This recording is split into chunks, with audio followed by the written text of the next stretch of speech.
Mesdames et messieurs, chers invités, chers publics, bonsoir et bienvenue à la première conférence de Polythéâtre de cette année 2026. Avant toute chose, je tiens à vous souhaiter une bonne année, mais également à remercier toutes les personnes qui ont participé à la mise en place et à la réalisation de cette conférence. Premièrement, Mathilde Lehmann, présidente du pôle conférence, mais également Raphaël Morison, vice-président du pôle. Sans oublier les différents membres du pôle conférence qui ont participé de loin ou de près à l'élaboration de cette conférence. Mais également l'administration de l'ICES et en particulier M. Forger, qui représente un soutien infaillible pour le pôle conférence, et ce depuis le début de cette année scolaire. Nous sommes ravis de vous accueillir ce soir pour échanger sur un sujet faisant amplement partie de l'histoire de notre pays, les relations franco-algériennes. Notre invité ce soir, Xavier Driancourt, se montre comme étant la personne incontournable pour aborder ce sujet, pouvant être considéré comme sensible, et ce, encore aujourd'hui. Le parcours professionnel de M. Driancourt est marqué par plus de 40 années d'engagement au service de l'État et de la diplomatie française. Diplômé de Sciences Po, M. Driancourt entre au ministère des Affaires étrangères à la fin des années 70. Très tôt, il occupe des fonctions sensibles, liées aux affaires politiques, aux questions de défense ainsi qu'aux relations internationales, notamment au Quai d'Orsay et au ministère de l'Économie. Sa carrière se déploie ensuite à l'international, avec plusieurs postes de premier plan. Il est notamment consul général de France à Sydney, puis ambassadeur en Malaisie, avant d'assumer des responsabilités centrales au ministère des Affaires étrangères. Mais c'est surtout à travers ses deux mandats comme ambassadeur de France en Algérie, de 2008 à 2012, puis de 2017 à 2020, que Xavier Driancourt s'impose comme l'un des connaisseurs les plus fins des relations franco-algériennes. Dans un contexte marqué par des tensions mémorielles, politiques et géopolitiques, il exerce cette fonction au cœur d'un des dossiers diplomatiques les plus sensibles de la France, combinant dialogue politique, gestion de crise et représentation au plus haut niveau de l'État. Depuis la fin de sa carrière diplomatique, M. Driancourt poursuit son engagement dans le débat public, notamment avec la publication de plusieurs livres. Il est auteur et analyste reconnu. Il apporte un regard direct, parfois critique, mais toujours informé sur la diplomatie française et les relations internationales. Les relations entre la France et l'Algérie s'inscrivent dans une histoire longue et conflictuelle, dont les effets continuent de structurer la diplomatie contemporaine. Héritage de la colonisation et de la guerre d'indépendance, cette relation reste marquée par une forte dimension mémorielle et politique. Depuis 1962, le dialogue franco-algérien oscille entre coopération stratégique et tensions récurrentes liées aux questions mémorielles et aux divergences diplomatiques. Plus de 60 ans après l'indépendance algérienne, le passé continue de peser sur le présent. Je vais maintenant laisser la parole à Mathilde, Raphaël et M. Driancourt et je vous demande de les accueillir chaleureusement.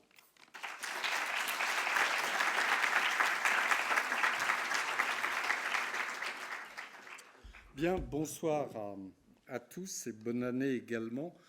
Donc effectivement, comme vous l'avez dit, j'ai passé presque 8 ans en Algérie à deux moments différents, 2008-2012, le quinquennat de Nicolas Sarkozy en gros, et puis le premier quinquennat d'Emmanuel Macron. Donc en fait, c'était deux pays complètement différents parce que mon premier mandat correspondait à l'UPM, l'Union pour la Méditerranée, un Bouteflika qui était extrêmement solide, qui avait toute sa tête, qui n'avait pas encore eu ses maladies. Et puis mon deuxième séjour à Alger, dont je suis revenu il y a quelques années, il y a 4 ans, 5 ans, avec un Bouteflika malade qui avait eu 3-4 AVC, qui ne parlait plus et qu'on ne voyait absolument plus. Alors, à mon retour, j'ai écrit effectivement 2 livres, l'un L'énigme algérienne et puis l'autre tout récemment à propos de l'affaire Boualem Sansal. Et à partir de ces livres, je vais essayer de tirer avec vous quelques constats de l'Algérie et de la relation franco-algérienne. Alors, je vais faire 6 constats. D'abord, le premier constat, l'Algérie reste une énigme pour nous. Deuxième constat, c'est un pays qui va mal. Troisième constat, l'Algérie, c'est de la politique intérieure française. Quatrièmement, le Hirak a été le révélateur de ces contradictions. Cinquième constat, la difficile relation franco-algérienne. Et sixièmement, la question en fond de tableau, qui est la question cruciale de l'immigration. Alors, premier constat que je fais, c'est que l'Algérie reste une énigme pour nous, ce qui est paradoxal parce que la France a colonisé l'Algérie pendant 132 années. Et dans le fond, nous connaissons les Français connaissent très mal l'Algérie. Ils connaissent le Maroc, ils connaissent la Tunisie parce qu'ils sont allés à Marrakech, parce qu'ils sont allés à Mamet, mais personne ne va faire de tourisme en Algérie. En plus, il y a une histoire compliquée de l'Algérie, 132 années de colonisation, l'indépendance au bout d'une guerre meurtrière qui a duré 7 ans, ensuite 20 ans de système soviético-militaire entre 1962 et 1979, ensuite 15 ans de guerre civile, les années noires, la décennie noire, et puis ensuite 20 ans de Bouteflika, donc un rapport avec l'histoire qui est particulièrement compliqué. Histoire compliquée et puis politique extrêmement compliquée. Et c'est un peu le titre de mon livre, l'énigme algérienne, c'est-à-dire on ne sait pas qui gouverne réellement en Algérie. Les Algériens eux-mêmes ne parlent pas du gouvernement. En France, on parle du gouvernement, du Parlement, des autorités politiques. En Algérie, les gens parlent du système ou alors des décideurs. Mais on ne sait jamais qui sont ces décideurs et quel est ce système.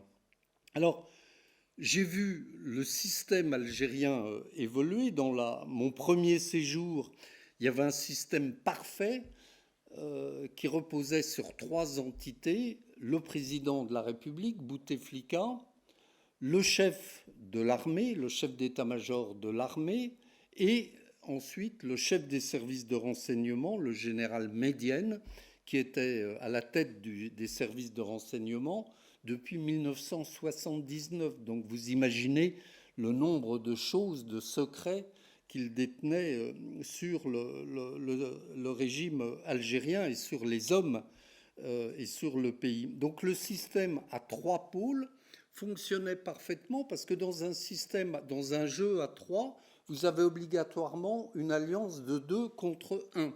Et c'est ce qui s'est passé parce que Bouteflika s'est d'abord appuyé sur les services de renseignement pour affaiblir l'armée, et dans un deuxième temps, il s'est appuyé sur l'armée pour affaiblir les services de renseignement, et en particulier le général Médienne, donc, qui était chef à la tête des services de renseignement donc depuis plusieurs décennies. Mais ce système, finalement, il n'arrivait qu'à gérer l'immobilisme, parce que c'est un consensus entre 3 pôles, comme je disais, mais un système incapable de prendre des décisions positives, mais qui ne prenait que des décisions négatives. Je vous donne un exemple. En 2017, quand je suis reparti à Alger, j'avais l'idée de faire commencer en 2022, pour le 60e anniversaire des accords d'Évian, de faire commencer le Tour de France à Alger. Alors c'était une idée révolutionnaire, mais le Tour de France commence chaque année dans une capitale étrangère. Et je suis allé voir le directeur du Tour de France, Christian Prudhomme, qui m'avait dit, écoutez, j'ai 40 villes qui sont sur la liste d'attente pour commencer le Tour de France, même Tokyo. Alger, ce sera difficile de le glisser là-dedans, mais si c'est pour le 60e anniversaire, d'accord, on le fera. Christian Prudhomme et son organisation du Tour de France sont venus à Alger. Ils ont été reçus par le Premier ministre, le ministre de l'Intérieur, le ministre des Sports, etc. Tout le monde trouvait que c'était une excellente idée parce que ça donnait une publicité gratuite pour l'Algérie et ça montrait que l'Algérie était un pays ouvert au tourisme. Et puis, ça a duré finalement, ils étaient tous d'accord, mais le système en tant que tel n'a pas réussi à donner un accord. Christian Prudhomme m'a dit, écoutez, moi j'ai d'autres villes qui attendent pour l'organisation du Tour de France. Si je n'ai pas de réponse précise, j'abandonnerai l'idée algérienne. Et c'est ce qui s'est passé parce que le système a été incapable de donner une décision positive. Et donc, voilà un système extrêmement compliqué qui fonctionnait sur 3 pôles pendant mon premier mandat. Et dans mon deuxième mandat, où là, il y avait un Bouteflika en fin de course qui était malade, le système ne fonctionnait que sur 2 personnes, parce que le général Médienne avait été écarté en 2014. La fin du règne Bouteflika était extrêmement pénible et difficile. Et il y avait 2 personnes, le chef d'état-major de l'armée et le frère du président, Saïd Bouteflika, qui étaient les 2 seuls interlocuteurs. Et un système qui fonctionne sur 2 pôles, ben c'est beaucoup plus difficile qu'à 3 parce qu'il ne peut pas y avoir d'alliance. C'est toujours 1 contre 1, c'est un face-à-face qui est redoutable. Et donc ça bloquait, les décisions étaient encore davantage bloquées que dans la période précédente. Et enfin, dans ce système, il y a un certain nombre de constantes, de permanence depuis 1962. Les fondamentaux du système sont toujours les mêmes en 2026. Comme il y a les 5 piliers de la sagesse, il y a les 5 piliers du système algérien, tels que je les vois, l'opacité, parce que c'est un système extrêmement opaque, le nationalisme, le discours anti-français, l'affairisme et la corruption, et enfin l'islam. Donc voilà les 5 piliers, les 5 fondamentaux du système. Donc voilà, le premier constat que je fais, c'est un pays extrêmement complexe. Deuxième constat, un pays qui va mal pour 2 raisons. D'abord parce que effectivement le système politique tel que je vous l'ai décrit, il est extrêmement verrouillé et donc il n'y a aucun espace démocratique. Les élections sont organisées. La dernière élection présidentielle en 2022, Tebboune a été réélu avec 95% des voix et la semaine suivante, quelqu'un a dû lui dire quand même 95% des voix, ça fait un peu trop soviétique, il faudrait réviser ça. Et à ce moment-là, Tebboune a fait un recours devant le juge contre sa propre élection en disant que son élection était falsifiée et on a retrouvé miraculeusement 5 millions de bulletins de vote, ce qui fait que Tebboune a été réélu avec seulement 85% de voix et non plus 95. Donc un système qui est complètement verrouillé, c'est la première raison. La deuxième raison, ça m'a frappé surtout dans mon deuxième mandat algérien, une société algérienne, et ça explique beaucoup de choses, notamment pour nous Français, une société algérienne qui va mal.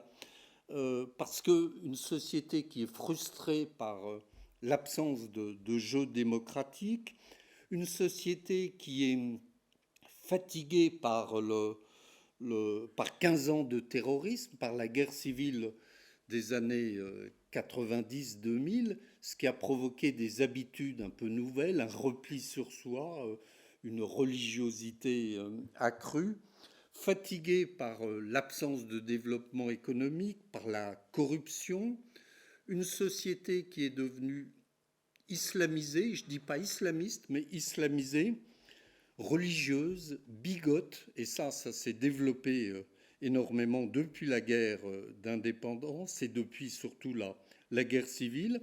Et enfin, une société qui est coupée entre une jeunesse qui représente 70% de la population, complètement arabisée, qui parle mal le français, qui rêve pourtant d'aller en France, et les plus de 40-50 ans qui parlent encore le français, une espèce d'élite francophone qui est une élite qui se trouve dans le nord du pays. Et dans cette société extrêmement lasse, fatiguée, frustrée, il y a un certain nombre de soupapes, de régulateurs de ce mal-être algérien. Et ces soupapes, ce sont la religion, parce qu'on se réfugie dans la religion, le sport, et notamment le football, on l'a vu encore tout récemment avec la Coupe d'Afrique, les émeutes, La violence, c'est une société extrêmement violente.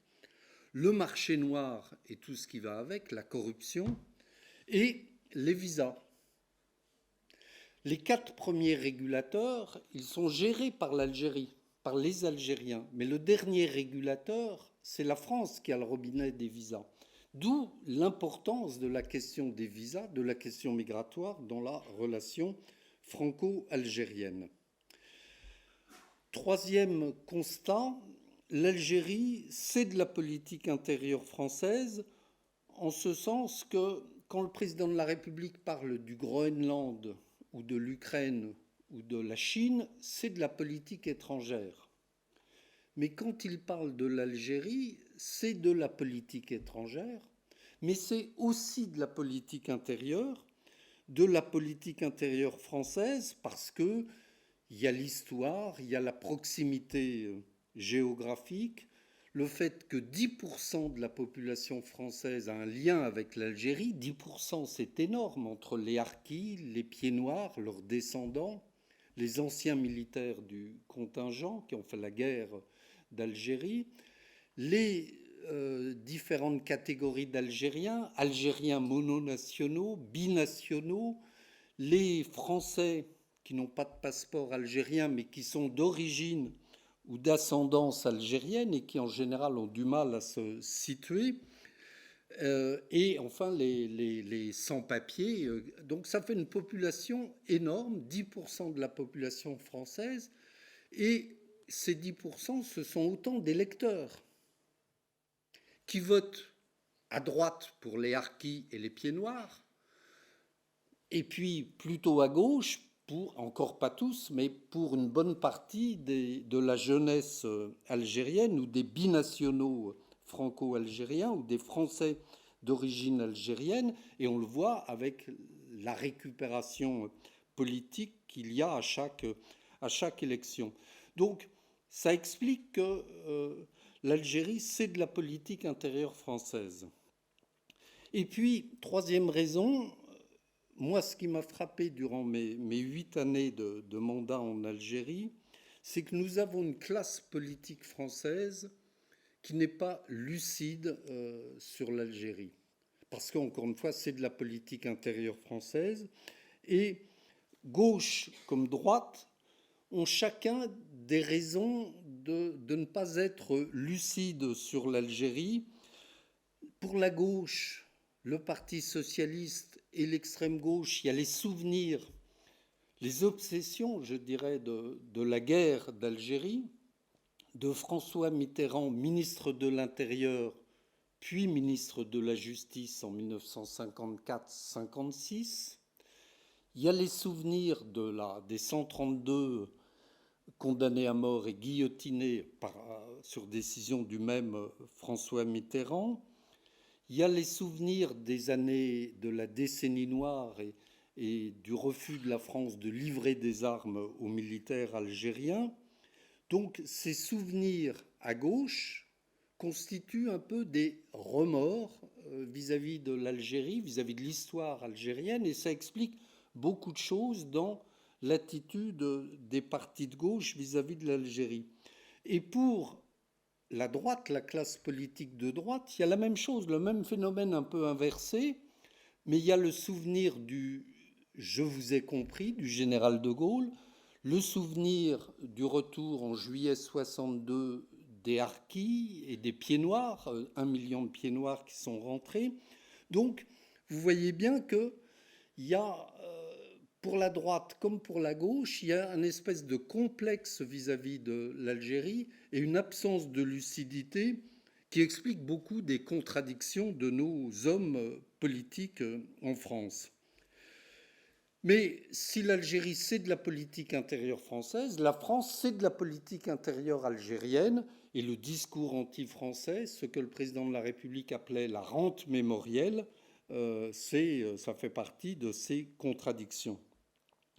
Quatrième constat, le Hirak a été le révélateur de ces contradictions. Le Hirak, c'est ce mouvement populaire qui a duré de février 2019 à mars 2020, pendant un an, un mouvement populaire qui est né parce que Bouteflika, qui était malade, envisageait, ou plutôt le système envisageait pour Bouteflika, parce que le système est incapable de prendre des décisions positives, donc il ne prenait que des décisions négatives, le système avait envisagé de remettre Bouteflika pour un 5e mandat, alors que pendant son 4e mandat, on ne l'avait jamais vu, on ne promenait que son cadre avec sa photo, mais on ne voyait pas Bouteflika. Donc il y a eu un mouvement de réaction de la population algérienne, un mouvement extrêmement violent, qui s'est dit, dans le fond, on nous prend pour des cons,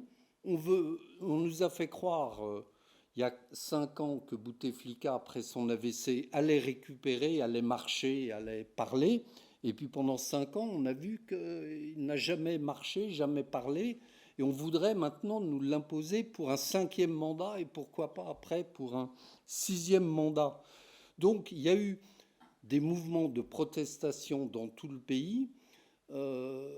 Pendant une année, tous les vendredis, il y avait des marches organisées dans toutes les villes d'Algérie, jusqu'à 13 millions de manifestants, m'avait dit Tebboune, jusqu'au moment où l'armée a décidé d'éjecter Bouteflika, de le faire renoncer et de le faire démissionner, et a pris le pouvoir a organisé un intérim pendant l'année 2019 jusqu'à l'élection de Tebboune à la fin décembre 2019. Donc le Hirak a été le révélateur de toutes ces contradictions algériennes et de ces tensions. 5e constat, je peux prendre un verre d'eau. 5e constat, c'est la difficulté de la relation franco-algérienne. Et en fait, c'est pas récent, ça date de 62. Parce que entre 62 et aujourd'hui, nous avons en fait des relations de type CAC 40. Il y a des périodes de hausse et des périodes de baisse. Et depuis 62 en réalité, parce qu'en 62, il y a eu un événement que peu de Français connaissent, peu de Français savent qu'en juillet 62, il y a eu un coup d'État, le premier coup d'État en Algérie, et que l'armée des frontières, dirigée par Boumedienne et Bouteflika, qui étaient au Maroc, a pris le pouvoir et a dégagé, éliminé, tué, exécuté ou exilé les négociateurs d'Évian, les négociateurs des accords d'Évian, en considérant que ces négociateurs et ces accords étaient nuls et non avenus. D'où on a eu à partir de juillet 62 en face de nous, non pas les négociateurs des accords d'Évian qui s'étaient mis d'accord avec le général de Gaulle sur un certain nombre de sujets et sur l'avenir des relations franco-algériennes, mais nous avons eu en face de nous un camp militaire, Militaro-FLN, donc l'armée des frontières, qui a pris le pouvoir à partir de juillet 62. Et dans le fond, depuis cette date-là, la relation franco-algérienne, elle est sinusoïdale, avec des périodes de hausse et des périodes de baisse. La seule période durant laquelle il y a eu une éclaircie, où il y a eu de bonnes relations, et pendant laquelle on aurait pu aboutir à un accord avec l'Algérie, c'est les septennats de Jacques Chirac, parce que Chirac et Bouteflika s'entendaient bien. L'un et l'autre, ils avaient fait la guerre, il y avait des souvenirs d'anciens combattants, et on est allé jusqu'à préparer un traité d'amitié franco-algérien, comme on avait fait avec l'Allemagne en 1963. Et puis la période actuelle que j'ai vécue, moi, en tant qu'ambassadeur, avec le président Macron, je pense que le président de la République, le candidat Macron, a fait dès le départ un pari sur l'Algérie, le pari algérien selon lequel, dans le fond, lui, il réussirait là où ni De Gaulle, ni Mitterrand, ni Chirac n'avaient réussi. Et donc lui réussirait, pensait-il, à établir une paix avec l'Algérie et à signer un traité d'amitié d'où la commission d'historiens présidée par Benjamin Stora, etc. Parce qu'il était persuadé qu'en faisant ce pari, il réussirait à rétablir une relation normale avec l'Algérie.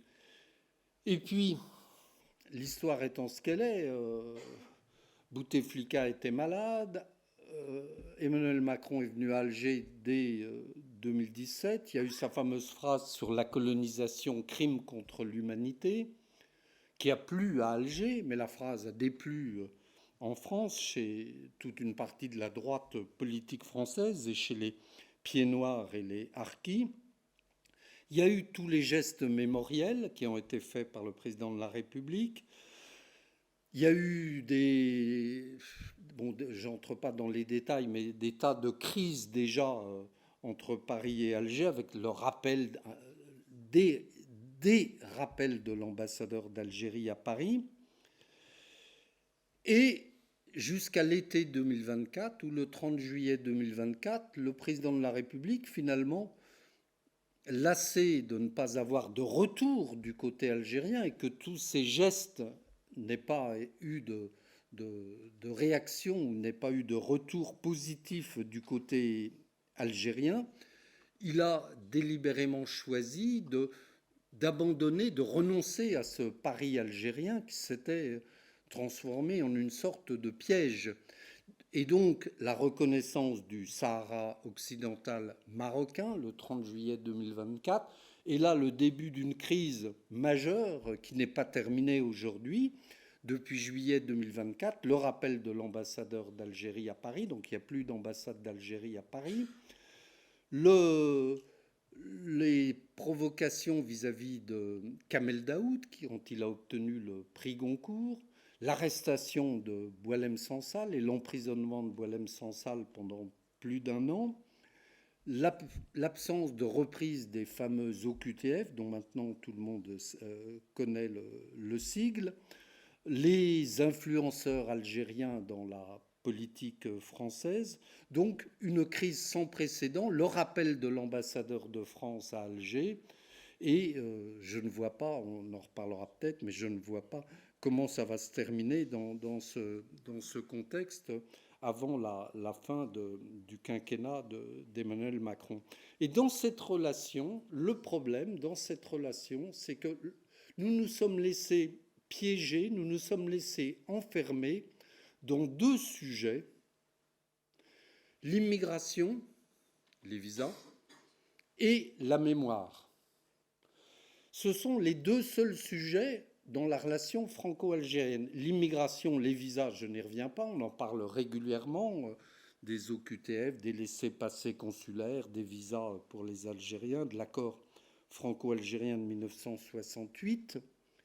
Et le mémoriel, c'est la repentance, c'est les excuses et c'est les dernières déclarations algériennes, juste avant Noël, le 24 décembre, le vote d'une loi sur la criminalisation de la colonisation française et l'exigence d'excuses et d'indemnisation de la part de l'Algérie à l'égard de la France.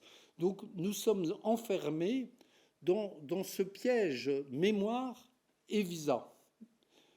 Mémoriel et immigration, ce sont les deux seuls sujets. Or, une relation diplomatique avec un pays de l'importance de l'Algérie, ça doit porter sur la sécurité en Méditerranée, sur le Sahel, sur le développement économique, sur des tas d'autres sujets que ceux que je viens mentionner. Et enfin, le sixième constat, c'est la question de l'immigration qui est essentielle, qui joue un rôle clé dans la relation franco-algérienne. Pourquoi est-ce que c'est tellement important ? Parce que l'Algérie est un cas particulier en matière migratoire. D'abord, les visas dans la population algérienne, les visas sont perçus un peu comme un droit. C'est-à-dire c'est la contrepartie de 132 années de colonisation. Vous nous avez colonisé 132 années, donc nous avons droit à venir en France. Dans la psychologie des Algériens, j'ai souvent eu des remarques de ce type. Deuxième raison, c'est parce qu'il y a eu les accords, les fameux accords du 24 décembre 1968, les accords qui portent sur l'installation des Algériens en France. Et ces accords, on en parle souvent, ils ont été votés, la dénonciation de ces accords a été votée en décembre par l'Assemblée nationale française à une voix de majorité, comme la mort de Louis XVI. Et ces accords de 68, pourquoi sont-ils importants? Parce qu'ils découlent des accords d'Évian. Les accords d'Évian prévoyaient la liberté de circulation entre la France et l'Algérie. Parce qu'au moment des négociations d'Évian, on pensait du côté français que les Français d'Algérie, les pieds noirs, resteraient en Algérie après l'indépendance. Et que donc il fallait qu'ils puissent revenir en France librement, sans visa, sans rien, pour venir en France. Donc, comme c'était compliqué d'établir une liberté de circulation pour seulement une partie de la population, on a décidé, dans le cadre des accords d'Évian, dans le cadre des négociations d'Évian, on a décidé d'accorder la liberté de circulation entre la France et l'Algérie, dans les deux sens du reste, les Français pouvant aller en Algérie librement. Et en juillet 62, tous les pieds noirs sont rentrés en France, et de ce fait, la liberté de circulation ne valait que pour les Algériens. Et donc c'est pour cela qu'en 68, on a renégocié un texte qui est un accord qui, d'une part, abolit la liberté de circulation entre la France et l'Algérie, mais qui, d'autre part, en échange, donne un certain nombre d'avantages aux Algériens, notamment pour l'installation en France, parce que l'accord de 68 est un accord sur l'installation des Algériens en France, parce qu'à l'époque, il n'y avait pas de visa, donc ils bénéficient d'un certain nombre d'avantages pour le regroupement familial, pour les titres de séjour, pour les étudiants, etc., etc. Donc, c'est pour ça que la question des visas et donc la question de l'immigration est absolument centrale dans la relation franco-algérienne. Et enfin, voilà, j'en arrive à la fin. Juste un dernier mot sur... Vous avez tous entendu parler de l'affaire Boualem-Sansal. Donc moi, il se trouve que je connais Boualem-Sansal depuis 15 ans, 16 ans maintenant. Je me suis beaucoup investi pour sa libération. Et quelles leçons tirer de cet épisode? Plusieurs leçons. D'abord, c'est la confirmation que l'Algérie, c'est bien de la politique intérieure française, parce qu'on l'a vu avec les déclarations entre Bruno Retailleau, Jean-Noël Barrot, on voit bien que c'est de la politique intérieure française. Deuxième leçon, on dit, M. Nunez dit, la méthode forte, ça ne marche pas avec l'Algérie. Moi, je dis, la méthode forte, ça ne marche pas parce qu'on ne l'a pas essayé, parce qu'on n'a pris aucune mesure à l'encontre de l'Algérie. Et donc, effectivement, ça ne marche pas parce qu'on ne l'a pas essayé. Troisième leçon, c'est l'isolement de l'Algérie. L'Algérie a dû recourir à l'Allemagne comme partenaire pour libérer Boualem-Sansal, comme elle va sans doute recourir au pape pour la libération du journaliste Christophe Glaise, parce que le pape envisage un voyage en Algérie. Isolement de l'Algérie qui est sur le plan diplomatique très isolée. Elle est en guerre, elle est brouillée avec le Maroc, elle est en quasi-guerre avec le Mali qui est pourtant son arrière-cour, elle est brouillée avec la Libye, avec le Burkina Faso, elle est en mauvais termes avec les Émirats arabes unis, et elle a subi une défaite à l'ONU à la fin du mois de novembre, quand l'ONU, avec l'accord de la Russie et de la Chine, qui sont les alliés traditionnels de l'Algérie, l'ONU a voté l'adoption du plan marocain pour le Sahara occidental. Donc c'était une défaite majeure de l'Algérie. Et conclusion, je suis, vous l'avez compris, pessimiste à la fois sur l'Algérie, à la fois sur la relation franco-algérienne. Et pour y avoir passé, encore une fois, 8 ans, je suis retourné en Algérie en 2017 avec énormément d'espoir et de projets. Je vous parlais du Tour de France, mais il y avait d'autres projets également qu'on avait proposés, que j'avais imaginés, qu'on avait proposés aux Algériens. Mais je constate donc après, au terme de ces 8 années en Algérie, que nous sommes pris dans un tête-à-tête avec l'Algérie, qui est un tête-à-tête qui devient de plus en plus piégeux, comme on dit. Et la difficulté, c'est que, comme me l'avait dit un Premier ministre algérien, c'est que s'il y a un problème en Algérie, ce sera un problème français, m'avait-il dit. Donc vous avez intérêt, vous, Français, à la stabilité de l'Algérie. Et donc la question que je pose à la fin, à laquelle je n'ai pas de réponse, c'est le dilemme suivant.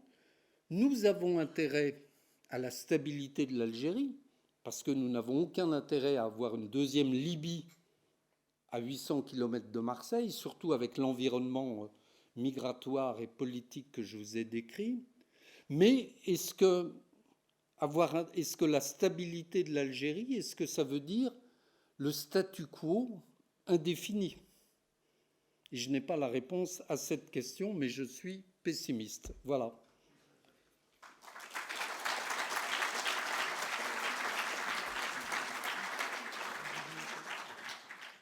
Merci, Monsieur Driancourt, pour cette présentation. Déjà, bonsoir à tous. J'aimerais maintenant parler de votre métier d'ambassadeur en tant que tel. Et je voulais savoir, selon vous, quelle est la frontière entre, d'un côté, représenter fidèlement la ligne politique de l'État et d'un autre, faire remonter une analyse personnelle qui peut parfois déranger? Je crois que l'intérêt et la grandeur de ce métier, je dirais, c'est de pouvoir dire ce qu'on pense.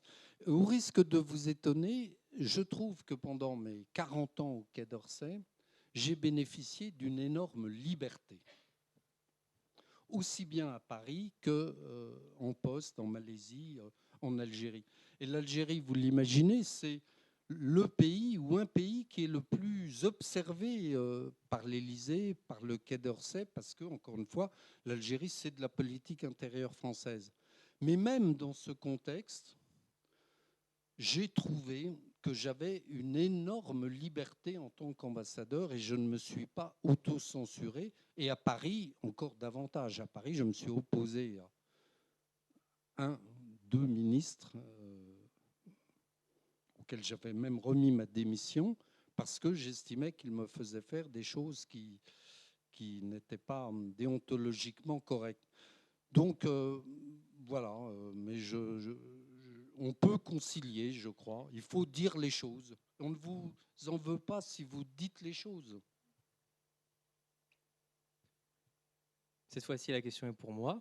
Bonsoir à tous et merci encore d'être aussi nombreux ce soir. Pour rebondir sur ce que vous avez dit, donc un désaccord profond, comment cela se gère-t-il complètement avec les institutions en France? Comment est-ce que cela se gère? Concrètement, j'allais dire, il faut pas vous censurer, il faut dire ce que vous êtes libre de dire et d'écrire ce que vous pensez. Alors évidemment, la seule limite, c'est de ne pas le dire publiquement.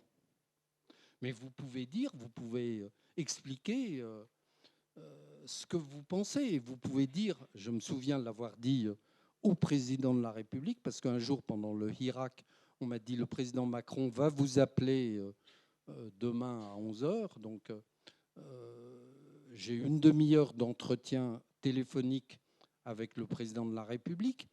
Le président de la République, il n'attend pas que vous lui disiez ce qu'il y a dans le journal de la veille ou du soir.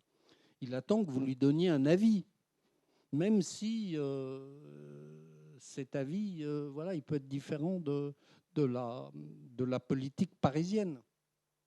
Mais vous avez l'avantage d'être sur place et de sentir les choses. Et au-delà de la maîtrise des langues et du droit international, quelle est selon vous la qualité humaine indispensable pour ce métier?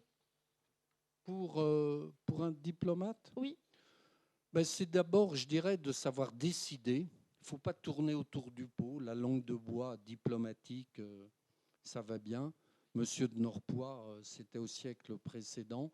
Je pense qu'il faut décider, il faut dire les choses, il faut être lucide. Parfois, vous prenez des coups, et j'en ai pris, notamment en Algérie, parce que j'ai été un peu trop franc, comme je l'ai été ce soir, mais ça n'a pas plu aux Algériens. Donc voilà, mais c'est, je crois, la lucidité et la capacité de décider. J'aimerais maintenant passer à votre expérience qui va plus loin. Vous avez été notamment l'œil du ministère des Affaires étrangères en tant qu'inspecteur général de 2012 à 2017. Donc, avez-vous déjà observé un quelconque dysfonctionnement dans nos ambassades à travers le monde? Alors, j'ai été effectivement chef de l'inspection générale du Quai d'Orsay pendant presque 6 ans.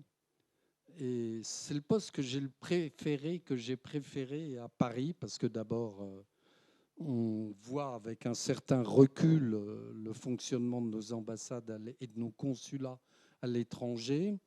On fait le tour du monde pour inspecter des ambassades. Et c'est bon, quand on aime voyager, c'est effectivement passionnant. Et puis là aussi, faut dire les choses. Et j'ai passé de mauvais moments. Parce que quand vous devez dire à un ambassadeur qui est un de vos collègues, parfois un de vos amis, que son ambassade ne marche pas, que sa gestion n'est pas bonne, que son conjoint enquiquine tout le personnel de l'ambassade, que ses relations avec ses subordonnés ne sont pas au beau fixe, ben, on ne se fait pas que des amis. Ou qu'il a piqué dans la caisse, comme ça arrive, ou qu'il y a un trafic de visa, comme ça arrive aussi. Ben, on ne se fait pas que des amis. Et il y a 8 ambassadeurs pendant les 5 ans que j'ai exercé ces fonctions qui ont été démis de leurs fonctions, rappelés à Paris. Voilà. Et je rebondis sur ce que vous venez de dire. Mais c'est le poste que j'ai préféré. Je rebondis, oui. Quelle a été la situation la plus complexe ou la plus imprévue que vous ayez eu à gérer dans toute votre carrière? Ou, d'une manière générale, Oui.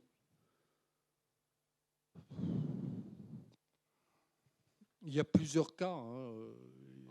En tant qu'ambassadeur, alors, si on peut. En tant qu'ambassadeur, en Malaisie, j'ai eu à gérer des problèmes compliqués.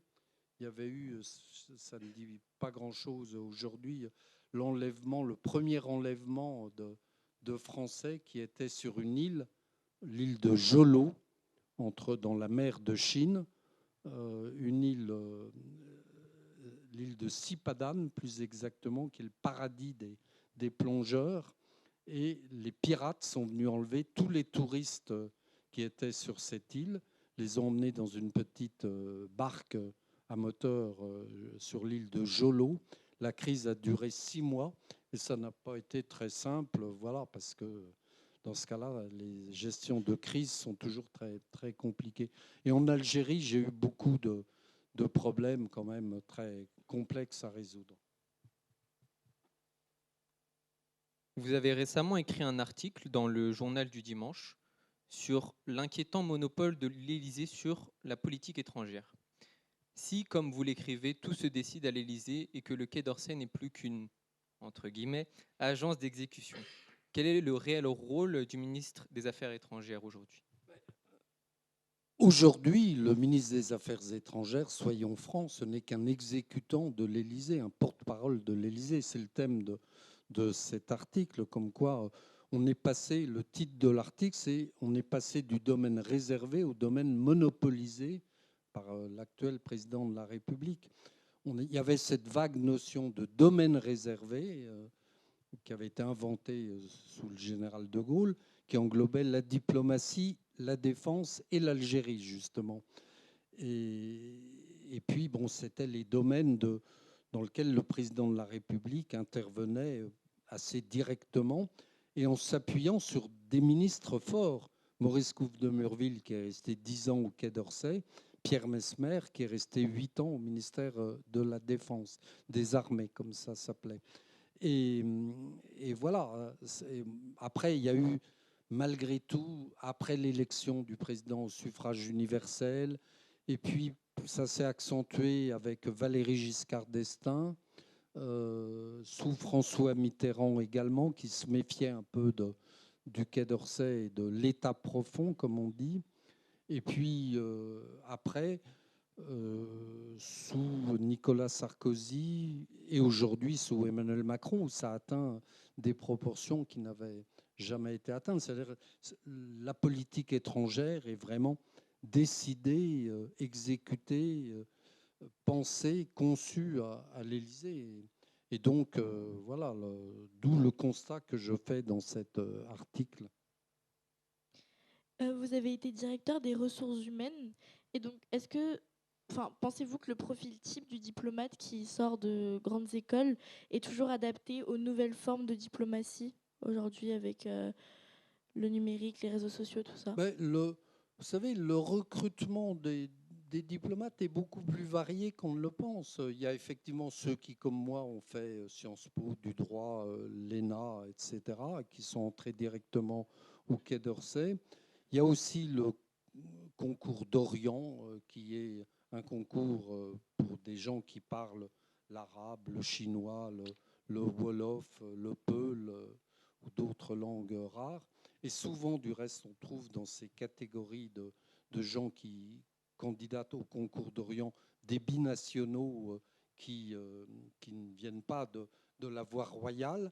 Et puis quand j'étais directeur des ressources humaines, on avait mis au point un système qui s'appelle le pacte, qui permet chaque année à des jeunes sélectionnés par Pôle emploi, c'était l'ANPE à l'époque, dans les banlieues pour entrer au Quai d'Orsay sans concours sur la base d'entretien.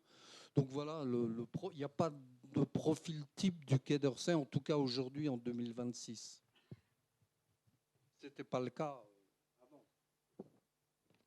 Je passe maintenant à la relation franco-algérienne. Donc vous en avez déjà parlé, mais j'ai encore quelques questions. Donc vous êtes l'ambassadeur français qui a passé le plus de temps en poste à Alger. Qu'est-ce que l'Algérie a de si spécifique, selon vous, pour qu'un diplomate y soit envoyé 2 fois, sous 2 présidences différentes? Parce que encore une fois, c'est un poste et un pays très très compliqué. Donc on ne s'improvise pas ambassadeur en Algérie du jour au lendemain. Il faut une certaine expérience. Et d'ailleurs, il y a un autre de mes collègues qui a été 2 fois aussi ambassadeur en Algérie, mais 2 fois 2 ans. Donc moi, ça a été 2 fois 4 ans. Mais Hubert Collin-Verdière a été 2 fois ambassadeur à Alger, parce que c'est un pays tellement compliqué, comme j'ai essayé de le décrire, qu'il faut... voilà, j'étais beaucoup plus à l'aise dans mon 2e mandat, parce que j'avais mes contacts, je connaissais les règles du jeu, je savais à qui m'adresser, j'avais la confiance des interlocuteurs. Dans votre introduction, vous nous avez parlé que l'Algérie n'était pas seulement une affaire de politique étrangère, mais également de politique intérieure. Ma question se porte alors. Cette intrication particulière a-t-elle modifié votre manière de rendre compte à Paris en vous obligeant à élargir vos interlocuteurs au-delà du Quai d'Orsay? Oui, ça c'est évident, mais l'Algérie, c'est un poste complet. C'est-à-dire, vous faites, dans certains pays, comme quand j'étais en Australie ou en Malaisie, je faisais essentiellement des affaires, de la diplomatie économique pour les entreprises françaises, pour les entreprises d'armement françaises en Malaisie. On leur a vendu des sous-marins. En Algérie, vous faites tout. Vous vous occupez des visas, vous vous occupez de la politique intérieure algérienne, vous vous occupez évidemment des relations politiques entre Paris et Alger, vous faites de l'économie, vous faites de la culture et de la coopération, parce qu'il y a énormément d'activités culturelles, linguistiques. Vous êtes invité dans des universités à faire des conférences, etc. Donc, c'est un poste complet. Vous faites vous avez toutes les touches du piano, si je puis dire, et les réunions de service à l'ambassade, c'est quasiment, je le dis sans rire, un quasi-conseil des ministres, parce que vous avez les représentants de tous les ministères. J'ai une autre question maintenant sur l'aspect énergétique. L'Algérie est un énorme fournisseur de gaz. Est-ce que vous avez ressenti durant vos mandats que la question énergétique forçait la France à une certaine retenue diplomatique, ou est-ce que c'est juste un Non, mythe? ça, ce sont des bobards. C'est ce que les journalistes mal informés écrivent. Mais on dépend du gaz algérien à 7%. L'Italie, c'est 38%. Donc vous voyez la différence. Nous nous approvisionnons en Norvège, au Qatar, en Russie également, mais à hauteur de 7% seulement en Algérie. Quant au pétrole, bon, Total est très présent, Engie également, mais ce sont des exploitants, c'est-à-dire qu'ils ne nous vendent pas de pétrole algérien.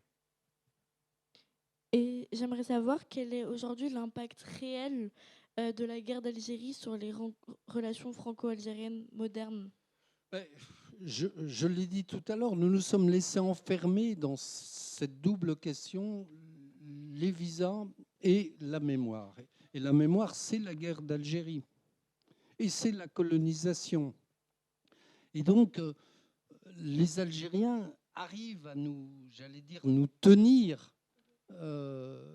Et c'est ce que le président de la République a appelé la rente mémorielle. Parce que vous leur donnez, comme a fait le président Macron, vous faites un certain nombre de gestes mémoriels, ils demandent toujours davantage. Et là, le vote de la loi du 24 décembre 2025 sur la criminalisation de la colonisation, il y a tout un catalogue de mesures que réclament les Algériens. La restitution des archives, des restes mémoriels, l'indemnisation des Algériens pour la colonisation, l'indemnisation au titre des essais nucléaires qui ont été faits entre 60 et 67. Donc, non seulement la guerre d'Algérie, la guerre d'indépendance, mais la colonisation et le passé français en Algérie, il est au cœur de l'action d'un ambassadeur. L'ambassadeur à Alger, il doit gérer à la fois le futur et le passé. C'est le seul pays où il gère autant le passé. En Allemagne, alors qu'on a eu 3 guerres avec l'Allemagne, l'ambassadeur, à part quelques cérémonies à des monuments aux morts, il ne gère pas le passé de la France en Allemagne, pas plus les guerres napoléoniennes que les invasions de Louis XIV. Mais en Algérie, l'ambassadeur, il est confronté en permanence à ce passé. Et tous les jours, la presse algérienne insiste sur les crimes de guerre, sur la colonisation. Donc, vous êtes, que vous le vouliez ou non, vous êtes confronté en permanence à cette question. Et il se trouve que j'ai été ambassadeur en 2012 pour le 50e anniversaire des accords d'Évian, puis ambassadeur en 2022 où il y avait le 60e anniversaire des accords d'Évian. Donc à chaque fois, vous êtes ramené à cette problématique. Mais donc, quels sont les leviers dont la France dispose encore réellement dans cette relation? Quels sont les leviers dont la France dispose encore réellement dans cette relation? Dans quel domaine? Les leviers diplomatiques. Mais sur quel sujet? Vis-à-vis de l'Algérie? Oui, vis-à-vis de l'Algérie, oui. Il y a beaucoup de leviers. Il y a effectivement les visas, il y a les OQTF, il y a les avantages qu'ont un certain nombre de nomenclaturistes algériens en France. Il y avait, j'en parlais tout à l'heure, l'exemption de visa pour les détenteurs de passeports diplomatiques qui a été dénoncée au mois de septembre dernier. Il y a toute une série de mesures que la France pourrait prendre si elle voulait, mais qu'on n'a pas prises. Et que c'est pour ça que je dis, nous n'avons pas utilisé le rapport de force. Avant de laisser la parole au public, j'aimerais vous poser une question pour les étudiants qui sont ici. Quel message adressez-vous à la future génération qui aspire à servir la diplomatie française? Écoutez, que c'est un très beau métier, malgré ce que j'ai dit sur la concentration des pouvoirs aujourd'hui à l'Élysée, ce ne sera pas toujours le cas. Et moi, j'ai été heureux pendant 40 ans, 42 ans, et je ne me suis pas levé le matin en me disant qu'est-ce que je vais faire aujourd'hui. Mais vous êtes, voilà, vous représentez votre pays, ce qui est quand même une très grande fierté, un très grand honneur. Vous représentez le président de la République, le Premier ministre, chacun des membres du gouvernement. Et voilà, vous vivez des choses assez exceptionnelles. Rencontrer quelqu'un comme Bouteflika, qui est quand même, qu'on le veuille ou non, qu'on l'aime ou qu'on ne l'aime pas, un géant de l'histoire, voilà, le voir plusieurs fois, voilà, non, j'ai été très heureux dans ce métier et je trouve que ça vaut la peine si des jeunes s'engagent dans ce métier. Merci pour toutes vos réponses et je propose, si vous êtes d'accord, de laisser la parole au public.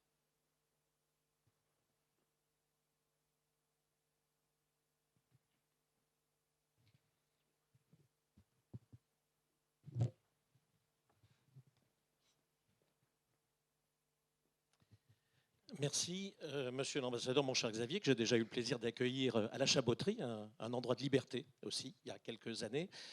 Une petite question, vous avez évoqué bien sûr le piège mémoriel et cette tétanie, cette cécité dans laquelle le gouvernement français, mais tous les gouvernements français, se sont peu à peu finalement, complus. Finalement, la responsabilité de la France n'est-elle pas d'avoir considéré dès le départ, et Malraux d'ailleurs en renvoyant en Algérie les œuvres d'art qui étaient propriété de la France dès 1963, on a peut-être été le premier exemple, mais cette incapacité à demander à l'Algérie aussi qu'elle fasse son chemin de vérité, qu'elle reconnaisse sa part d'ombre, je parle de l'Algérie indépendante bien sûr, les massacres des Harkis, les massacres sur les pieds noirs dont je suis. Et il est bien vrai que dans toute la relation avec l'Algérie, bien souvent la France n'a jamais publiquement exprimé cette exigence, que l'on retrouve d'ailleurs dans le rapport Stora que vous évoquez, où 90% des mesures sont en faveur de la mémoire algérienne et très peu en faveur, en tout cas, de ce que l'on peut appeler la mémoire française, même si elle est diverse. Alors, effectivement, est-ce que ça ne vient pas de très loin? Et même si Macron l'a porté à son apogée avec la déclaration funeste de février 2017 sur le crime contre l'humanité, est-ce que finalement, il n'est pas lui aussi le descendant d'une pratique française, d'une pratique politique française qui a couru dès l'indépendance de l'Algérie? Oui, ce que je disais tout à l'heure, c'est l'absence de lucidité de notre classe politique française vis-à-vis de la question algérienne. Absence de lucidité, tout parti confondu ou presque. Et cette absence de lucidité, elle entraîne voilà, des remords. Alors on est toujours à la limite des remords, de la repentance, des excuses. Et l'Algérie en joue parfaitement. Et nous tombons dans le piège à chaque fois. Et je le dis quand même, je l'ai écrit dans mon livre Le double aveuglement, des gens comme Benjamin Stora ont eu quand même une influence très forte sur deux présidents de la République, le président Hollande et l'actuel président Emmanuel Macron. Et voilà, ils ont orienté et influencé la politique française vis-à-vis de l'Algérie.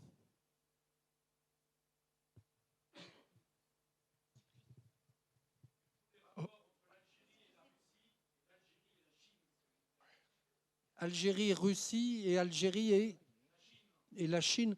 Mais ce sont les grands alliés historiques de l'Algérie. Et à chaque fête nationale russe ou chinoise, les autorités algériennes rappellent que la Chine et la Russie ont soutenu le FLN dès 1945, dès 1954, et que ce sont les grands alliés de l'Algérie. Mais cela étant, comme je le disais tout à l'heure, la relation entre l'Algérie et la Chine, alors la Chine, elle ne fait aujourd'hui que du business en Algérie. Elle construit des routes, des hôpitaux, des autoroutes. Elle ne fait que des affaires en Algérie.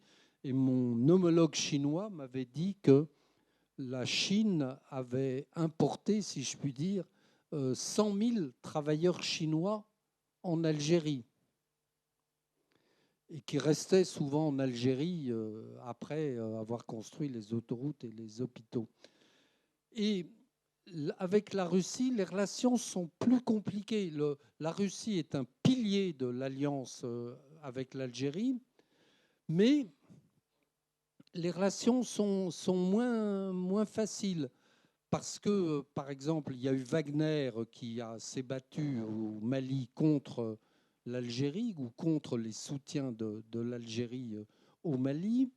Il y a eu le vote au Conseil de sécurité, comme je le rappelais tout à l'heure, en décembre dernier, sur le Sahara occidental, et la Chine et la Russie se sont abstenus au Conseil de sécurité, n'ont pas mis leur veto et donc ont permis que la résolution marocaine sur le Sahara marocain occidental soit adoptée par le Conseil de sécurité. Et puis, la Russie a mis son veto discrètement, à l'entrée de l'Algérie dans les BRICS. Et elle a soutenu la candidature égyptienne, qui n'est pas l'allié le plus fidèle de l'Algérie. Donc les relations entre l'Algérie et la Russie ne sont pas vraiment au beau fixe, parce que Poutine est occupé ailleurs en ce moment. Il est occupé en Ukraine, et donc l'Algérie, voilà, c'est un peu plus loin. Les Algériens doivent se dire que la Russie et la Chine n'ont pas beaucoup protesté quand les États-Unis ont attaqué, ont lancé des bombes directement ou par l'intermédiaire d'Israël en Iran, que la Chine et la Russie n'ont pas beaucoup soutenu Bachar el-Assad, que la Chine et la Russie ont mollement soutenu Maduro au Venezuela. Et comme ces trois régimes, Venezuela, Iran et Algérie, ont beaucoup de points communs, les Algériens doivent se dire quel sera le prochain.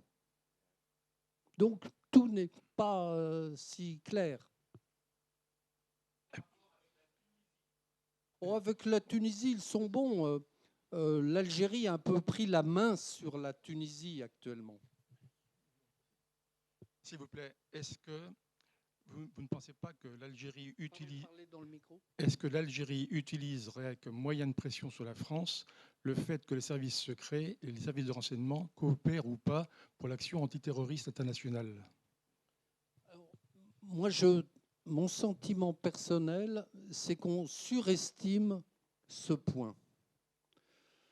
Parce que j'ai vu pendant mes 8 années en Algérie que la coopération entre les services français et les services algériens sur le Sahel notamment, au moment de Serval ou Barkhane, était extrêmement limitée. En d'autres termes, nous n'avions pas de l'Algérie de renseignement, une coopération opérationnelle, comme disent les militaires. Ils se contentaient de nous fournir des autorisations de survol, de l'eau et de l'essence pour nos engins blindés au Mali. C'était les 3 seules choses que nous offrait l'Algérie. Donc la coopération sur le Sahel, elle est quand même très... Je crois qu'on la surestime. Et puis maintenant, nous avons aussi retrouvé une meilleure coopération avec le Maroc que nous n'avions pas à l'époque.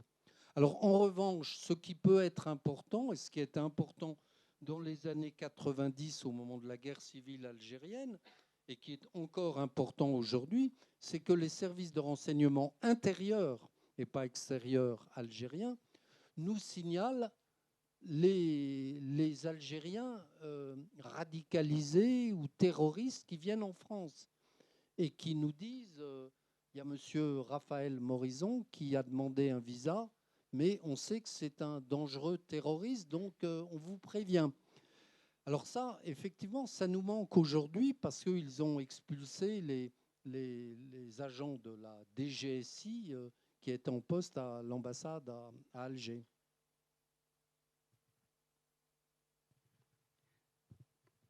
Bonsoir. Bonsoir, monsieur l'ambassadeur. Je suis Élise Laurent, je suis étudiante en 2e année de master en relations internationales à l'ICES. Et ma question portait sur la triade France, Maroc et Algérie. Donc, depuis quelques années, la France semble avoir adopté une stratégie de balancier un peu instable entre l'Algérie et le Maroc, notamment autour de la question du Sahara occidental. Donc le Maroc reprochant très régulièrement par le passé à la France une ambiguïté sur cette question.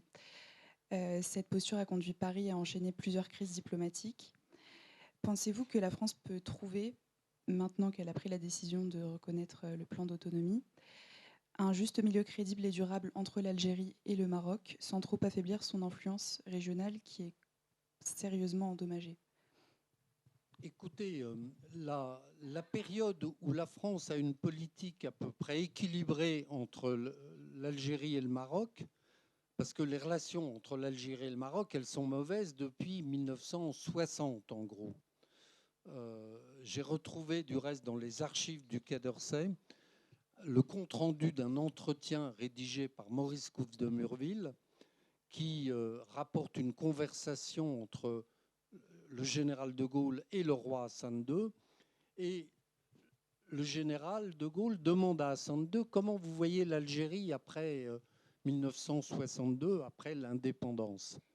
Et Hassan II répond à de Gaulle, l'Algérie sera le cancer de l'Afrique. Donc cette phrase résume un peu la difficulté de la relation entre l'Algérie et le Maroc. Mais cela étant, la France a la plupart du temps eu une relation équilibrée entre l'Algérie et le Maroc, surtout du temps de Jacques Chirac, du reste, parce qu'il aimait bien les deux pays, les deux chefs d'État. Et sur l'affaire du Sahara occidental, nous étions assez habiles en disant, vous savez, c'est au Conseil de sécurité que ça se traitera et nous n'avons pas d'influence en tant que telle, mais on se rangera à l'avis du Conseil de sécurité. Mais on ne disait pas que nous étions membres permanents du Conseil de sécurité, que nous avions un rôle. Et puis on allait dire aux Marocains, vous en faites pas, prenez pas au mot nos déclarations, on vous soutiendra sur le Sahara occidental.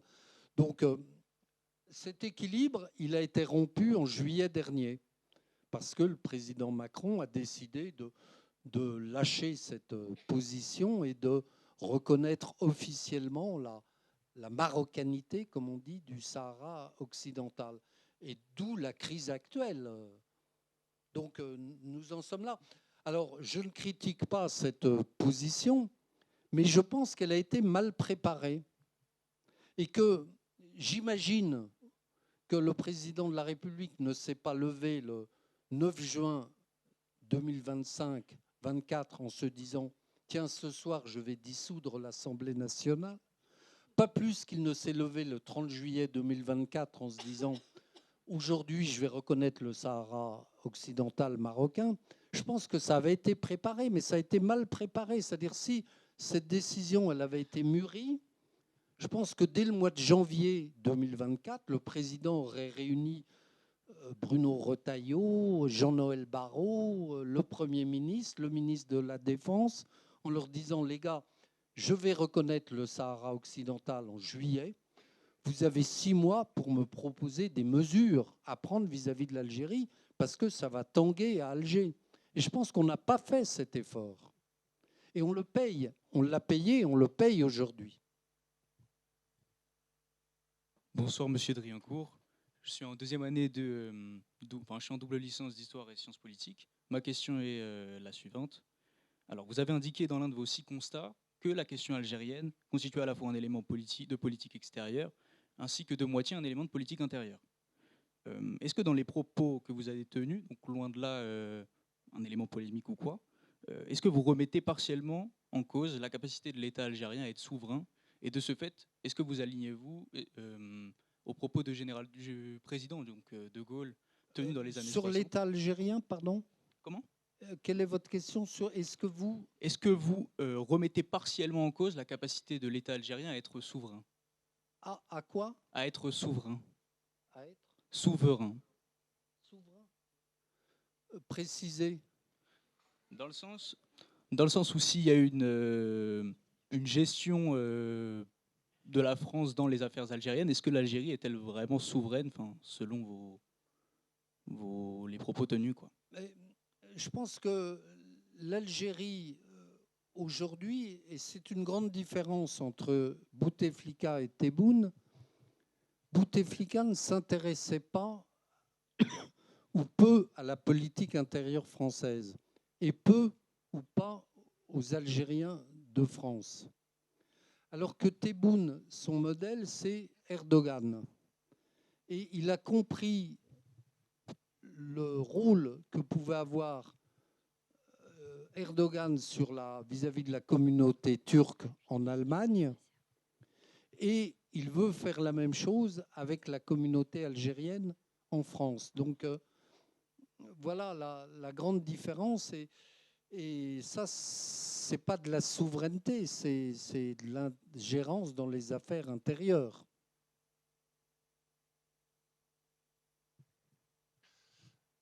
Bonjour, je voulais savoir quelles sont vos préconisations principales en ce qui concerne la position de la France vis-à-vis de l'Algérie, et notamment en ce qui concerne l'actualité, la remise en cause de l'accord de 68 par l'Assemblée nationale française. Est-ce que c'est une bonne chose ou pas de votre point de vue?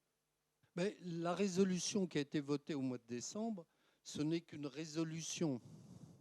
Donc elle a été votée à la majorité, à une voix de majorité, mais ce n'est qu'une résolution, donc il n'y a pas de conséquences directes. Et d'ailleurs, le président de la République, lors du vote l'année précédente, en 2024, de la même résolution qui avait été déposée par le groupe LR, avait dit « Mais de quoi se mêle l'Assemblée nationale? La politique étrangère, c'est moi. » Donc ça n'a pas de conséquences pratiques, mais ça a une conséquence très symbolique. Le fait que ça a été adopté, fût-ce à une voix de majorité, montre aux Algériens que l'idée d'une remise à plat de la relation franco-algérienne, notamment dans le domaine migratoire, progresse en France. Mais pour vous, est-ce que c'est une bonne chose, ça serait une chose à faire que de remettre en cause cet accord? Vous? Est-ce que pour vous, il faut remettre en cause cet accord? Oui, j'ai été le premier à le proposer dans une note à la Fondapol de mai 2022. Et la semaine qui a suivi, Édouard Philippe s'est emparé du sujet et a dit qu'il fallait dénoncer l'accord de 68. Et toute la classe politique a adopté cette position jusqu'à Gabriel Attal. De Marine Le Pen à Gabriel Attal, tous les politiques ont dit il faut dénoncer l'accord de 68. En réalité, ils ne connaissaient pas l'accord de 68.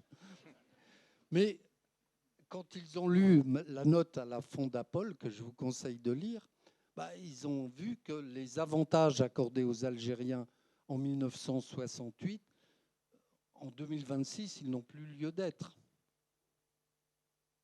Donc oui, c'est moi qui ai allumé la mèche, si je puis dire. Et ils ont tous suivi cette idée.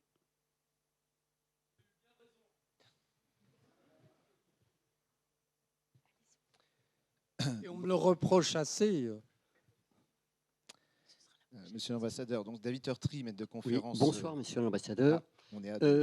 Vous avez semblé, dans votre propos introductif, regretter que la France n'ait pas conduit une politique, j'allais dire, une épreuve de force avec l'Algérie. En quoi, selon vous, consisterait-elle précisément? Qu'est-ce que vous y mettez dedans? Un rapport de force avec l'Algérie?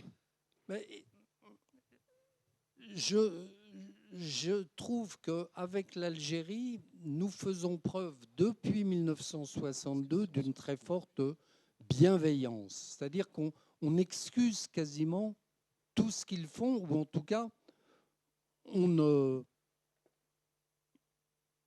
réagit pas.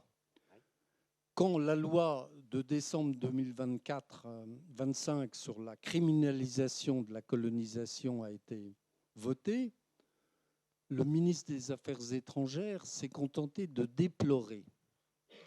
Je sais qu'en termes diplomatiques, déplorer, c'est très fort. Mais enfin, ce n'est pas ça qui fait changer M. Tebboune d'avis. Donc, voilà, les Algériens le savent et observent tout cela parce qu'ils connaissent la politique intérieure française et ils savent que nous ne réagirons pas et qu'ils peuvent donc aller plus loin.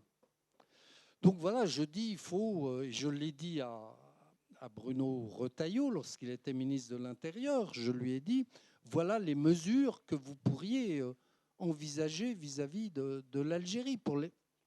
Oui, alors quelles sont-elles précisément?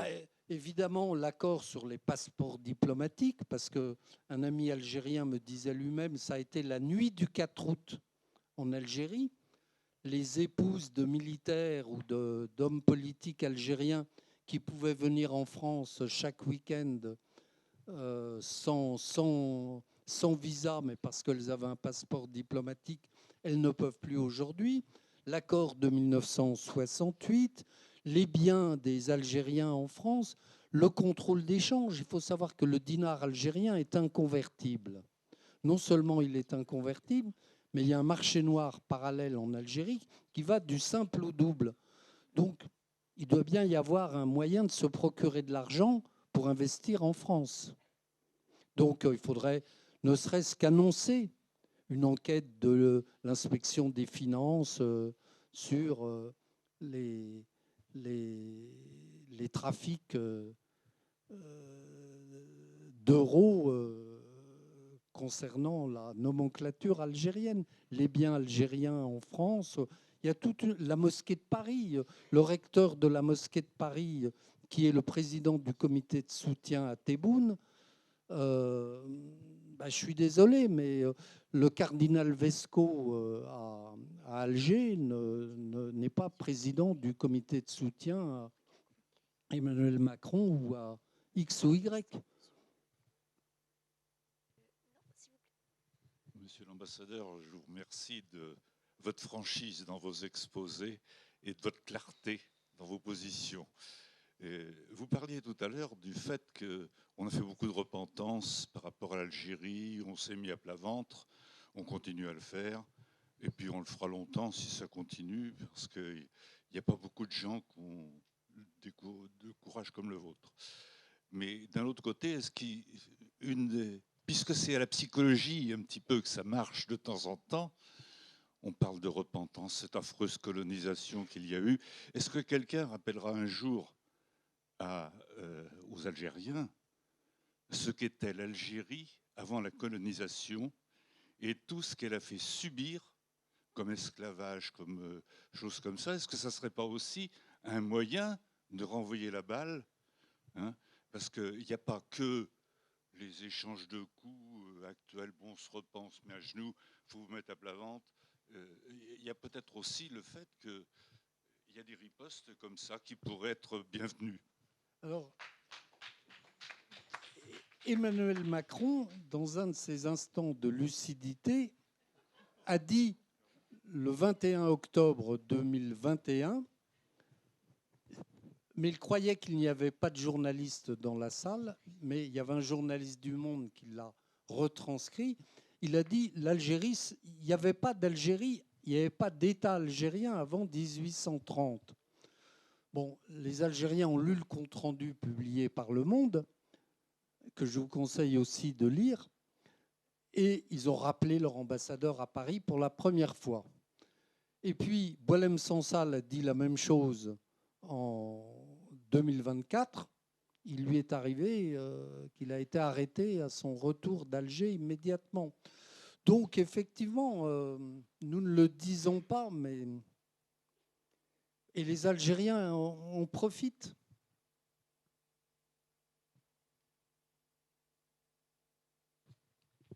Oui, monsieur l'ambassadeur, donc David Turtry, maître de conférence à l'ICES. Je voudrais revenir sur la rente mémorielle. Et vous dites bien vous dites les Algériens en jouent.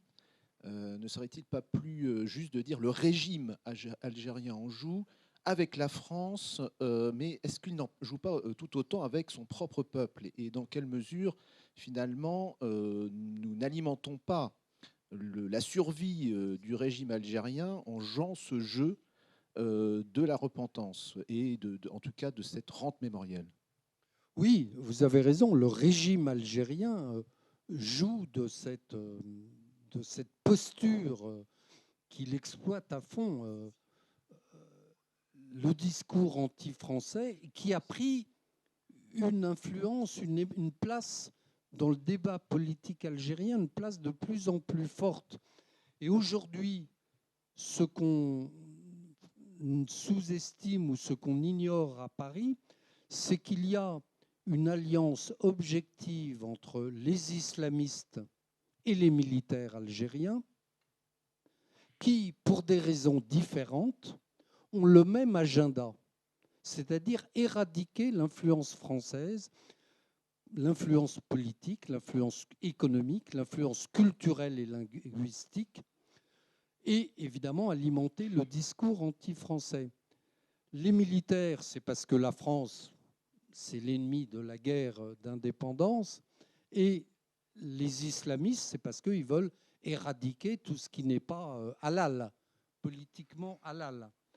Donc, voilà comment ça se passe aujourd'hui. Et le régime exploite cette rente mémorielle et ce discours anti-français. Mais dans la population algérienne, ce n'est pas forcément partagé, sauf que Tebboune, encore une fois, contrairement à Bouteflika, a beaucoup plus d'influence sur les influenceurs, sur une certaine partie de la population algérienne, et les utilise dans son approche, dans son discours anti-français. Ça, c'est un phénomène nouveau, comme l'alliance militaire et islamiste qui se sont combattus pendant la guerre civile. C'est le paradoxe.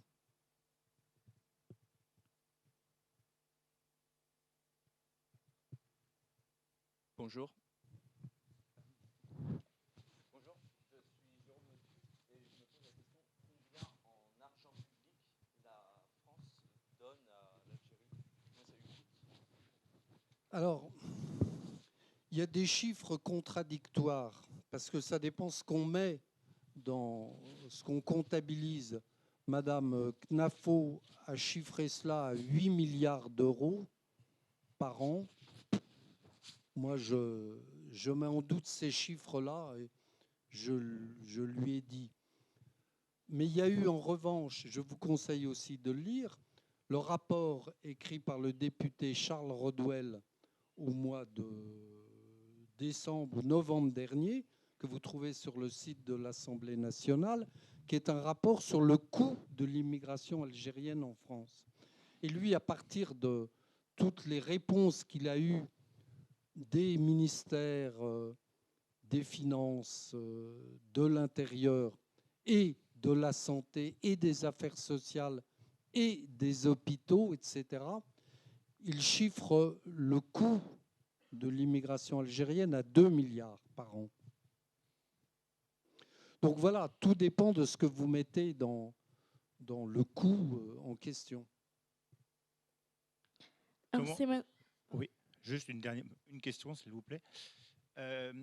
Comment pouvez-vous expliquer l'ambivalence qu'il peut y avoir effectivement entre cette haine qui est véhiculée en Algérie depuis des décennies maintenant et cet attrait irrésistible vers le continent, vers la France? L'APN? Non, l'ambivalence entre le fait, effectivement, d'avoir véhiculé cette haine de la France depuis des décennies et l'arrivée massive, effectivement, de ces Algériens. Je ne parle pas dans le micro. Ça fait partie des contradictions profondes du régime, c'est-à-dire d'un côté, ma main gauche dénonce la France, et de l'autre côté, les mêmes qui dénoncent la France pendant la journée, le soir, à partir d'une adresse yahoo.fr, m'écrivaient pour me demander un visa ou un titre de séjour pour leurs enfants. Parce que, voilà, ils ont des intérêts en France. Et donc, encore une fois, les mêmes. Les ministres qui, publiquement, critiquent la France, à la fin de l'entretien, ils me prenaient à part et me disant « Excellence, j'ai un petit service à vous demander. Est-ce que vous ne voyez pas d'inconvénient à ce que je puisse renouveler le visa de ma fille ou de mon fils ?» Voilà. Mais ils considèrent que c'est normal parce qu'on les a colonisés 132 années. Donc, Tebboune lui-même l'a dit dans une interview au Figaro. Il a dit « Vous nous avez colonisés 132 années, donc nous avons droit à 132 années de visa gratuit. » Alors, c'est maintenant la fin de cette conférence. Un grand merci à vous, Monsieur Driancourt, pour votre analyse.